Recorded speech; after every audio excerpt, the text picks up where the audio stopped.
Hace rato que vengo pensando alrededor de la palabra proscripción, y la verdad es que cuando uno habla de proscripción en la Argentina, que ahora lo ha hecho Cristina Kirchner, hablando de la situación en la que ella está frente al turno electoral de este año, hablamos esencialmente de la proscripción del peronismo, ¿no? Que ha sido el espacio político, el movimiento político más castigado, más combatido y más ilegalizado en la historia de la Argentina. Quizá, me animo a decir, en un caso realmente único. 18 años de proscripción de un liderazgo político como el de Juan Domingo Perón, es difícil de encontrar, no estoy diciendo que no vaya, pero es muy difícil de encontrar en la región misma.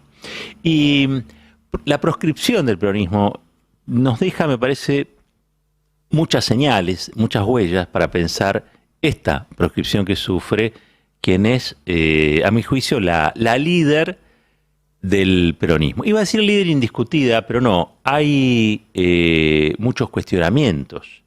Es una líder discutida, porque Perón también era un líder discutido. Y saben que en paralelo a la proscripción del peronismo existió siempre la tendencia, la tentación de un neoperonismo, una especie de peronismo sin Perón. Como ahora también yo veo que hay una tentación de un neokirchnerismo, que sería algo así como un kirchnerismo sin Cristina. Claro, dice, ¿cómo vas a pensar un peronismo sin Perón? ¿Cómo vas a pensar un kirchnerismo sin Cristina, no? Y sin embargo, sí ocurre. ¿Por qué? Porque la proscripción es una especie de ortopedia que genera el espacio, la fantasía y la ilusión en otros de poder ocupar el espacio que deja vacante tal o cual figura política. El neoperonismo en la Argentina tuvo en sus orígenes a un tipo que había sido un gran funcionario de Juan Domingo Perón como canciller, en este caso me refiero a Juan Atilio Bramuglia.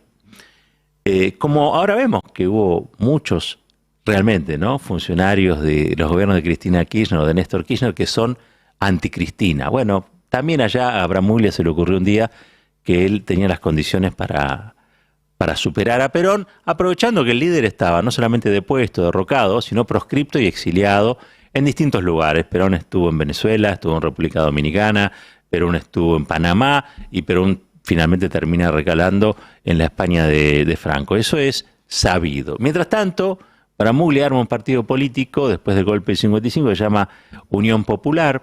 Lo arma con un tal Leluar, Alejandro Leluar creo que era el nombre, que había sido el último presidente del Partido Peronista. El Partido Peronista, que era como el PJ actual, no tenía prácticamente ninguna actividad. El peronismo, como sabemos, siempre fue un movimiento. Los partidos, el partido, digamos, político es una cesión del movimiento a la partidocracia neoliberal o liberal de aquel tiempo. Pero el partido en sí no pasa nada con el partido. El partido es un artefacto a quien Perón no le dio otro rol o papel más que el turno electoral. Cuando hay elecciones vos necesitas un partido político. Pero para la vida cotidiana del movimiento, el partido es ornamental. Está allí, pero no define, no decide. Bueno, imagínense que el nombre por vía materna de Leluar era Martínez de Oz. Sí, hubo un Leluar Martínez de Oz que fue presidente del partido peronista, el último presidente del Partido Peronista antes de la proscripción. Bramuglia, Juan Atilio Bramuglia, arma la Unión Popular, junto con Leluar, arman la Unión Popular y tratan de convencerlo a Perón de que su turno ya estaba. Como le dicen a Cristina ahora, ya está, vos no existís más, sos muy discutida, vos restás más de lo que aportás, no vas a poder volver nunca, estás recontracondenada. Lo mismo que le dicen a Cristina hoy, esos sectores del peronismo de la derecha que siempre existieron y que están tratando de armar una especie de neo-kirchnerismo, un kirchnerismo sin Cristina. Perón le decía a Bramuglia, ni loco, yo no te voy a ceder a vos nada. Y entonces Bramuglia, ¿qué hacía? Se sentaba con Aramburu, que era el dictador, para que le generara las condiciones y que le garantizaran que Perón nunca pudiera volver, y él, a partir del partido Unión Popular, quedarse con el voto de las masas peronistas. ¿Por qué? ¿Qué es lo que quieren de Cristina? Los votos. ¿Qué es lo que querían de Perón en aquel tiempo? Los votos. Pero ¿qué es lo que no querían? Ni a Cristina ni a Perón. Entonces, hay gente que se empeña en la historia argentina en darle órdenes a la realidad. Y la verdad que pensar que suprimir a Perón o suprimir a Cristina es lo que le va a dar la posibilidad a otros de liderar a gente que conscientemente los ha acompañado, es subestimar a la gente. Miren, en el año 1957, en la Argentina hubo un llamado a una convención constituyente para derogar la gloriosa Constitución de 1949. Algún día me voy a despachar sobre el tema de la Constitución del 49, la de Arturo Sampay, y por qué le digo gloriosa. ¿Y por qué le digo gloriosa? La Argentina de hoy no existiría sin las nociones básicas y doctrinarias de aquella Constitución. Hizo más por la Argentina esa Constitución que la Constitución liberal gorila que tenemos del 53, adecuada con la del 94 que se hizo para que Menem fuera reelegido. Punto. Ahora, dicho esto, quiero volver a esa convención constituyente.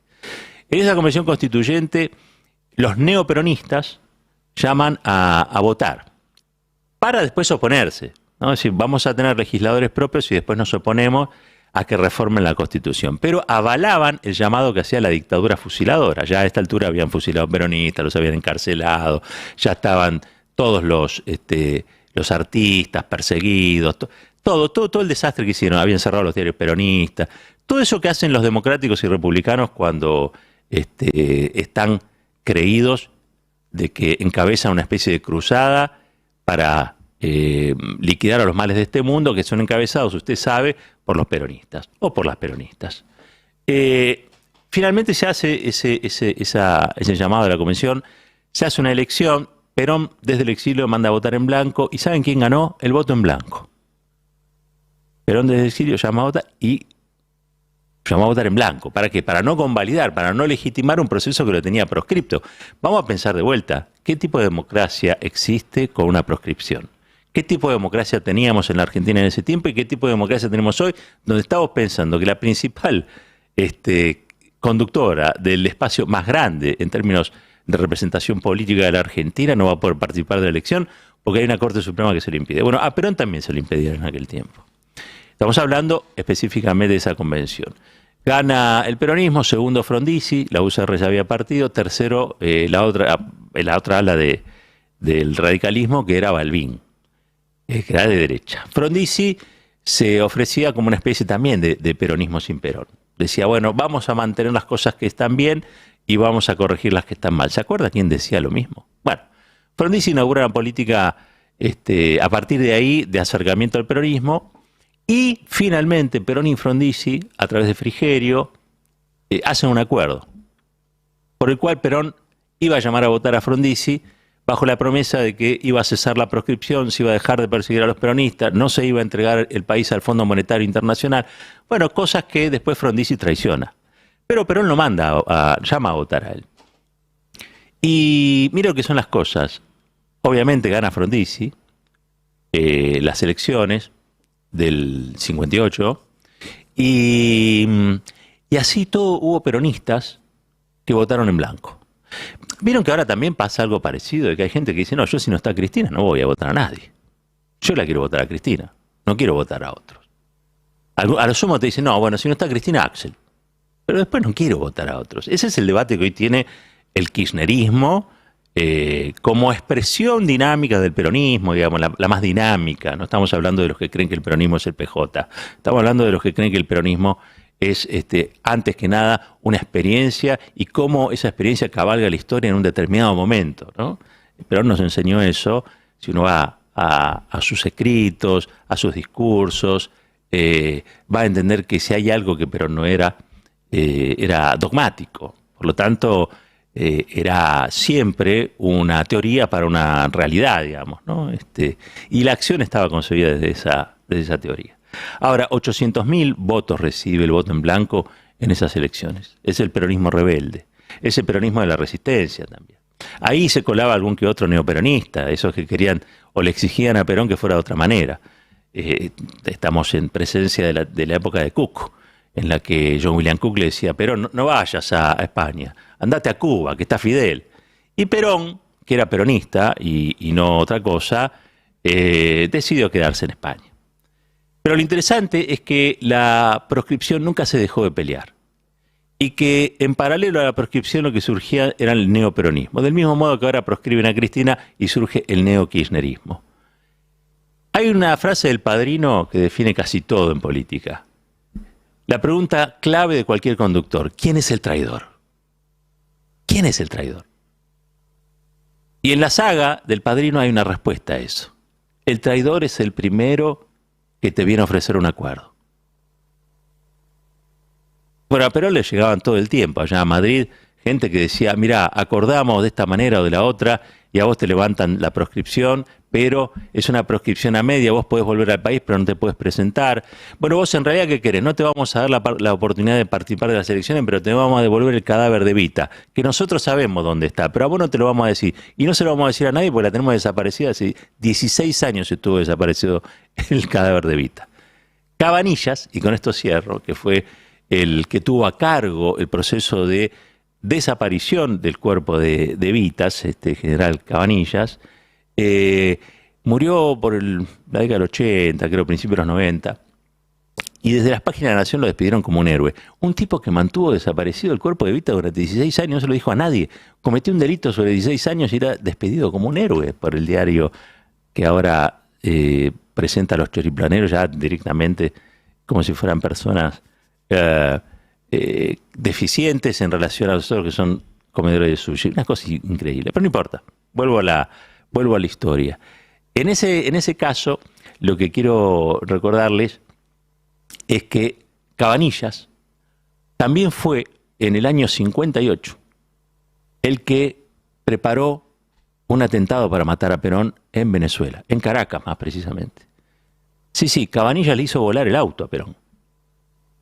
Y por suerte no murió Perón porque no iba en el auto, estaba el chofer. Sufrió heridas menores, pero rompieron no sé cuántos vidrios de los edificios. La verdad que fue un atentado con bomba de esos que hoy serían gran noticia. Un intento de magnicidio. ¿Ven alguna otra asociación posible con el presente? ¿Quién recibió también o tuvo un intento de magnicidio? Porque a la que hay que proscribir o al que hay que proscribir hay que convencerlo de cualquier manera que lo mejor que le puede pasar es la proscripción. Tal es así que después se termina convenciendo de que es eso y no hay alternativa a eso. ¿Saben cuál es el único sujeto que rompe con esa idea? ¿Cuál es el único sujeto que pone en crisis lo que muchas veces puede ser el temor personal, el cansancio moral, la fatiga política de un líder o de una lideresa ante situaciones como la vivida? No a cualquiera lo intentan matar cada tanto, no a cualquiera lo hacen exiliar, no a cualquiera le enferman a la hija, no a cualquiera todos los días lo tratan de corrupto o de corrupta. No, es alguna gente. Generalmente es gente que fue conductora de un proceso político, social y económico en la que a los trabajadores o a la gente que trabaja les fue mejor. Y a las oligarquías les fue peor, generalmente. A esos liderazgos le dan con todo, como a Perón, como a Cristina. Y los intentan convencer de que la proscripción es lo mejor. Les intentan generar las condiciones para que se autoexcluyan o renuncien.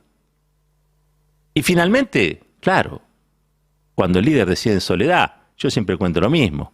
Si no hubiera existido el 17 de octubre, Perón se iba con Evita de vacaciones a vivir su amor, a vivir una aventura amorosa, la del general que se va con una actriz reputada de la época. Entonces, imagínense lo que el 17 de octubre hizo en la vida de esas personas. Imagínense ese sujeto, que es el pueblo, cuando pone en crisis a esos liderazgos. Bueno, en toda esta escena, si uno quisiera traspolar la escena de la proscripción, los neoperonismos, el neokirchnerismo a la escena actual, verán que hay muchas coincidencias y también algunas diferencias. Bueno, si puedo, si me permiten, si no es un abuso de mi parte, los dejo pensando. Un país unido por la radio.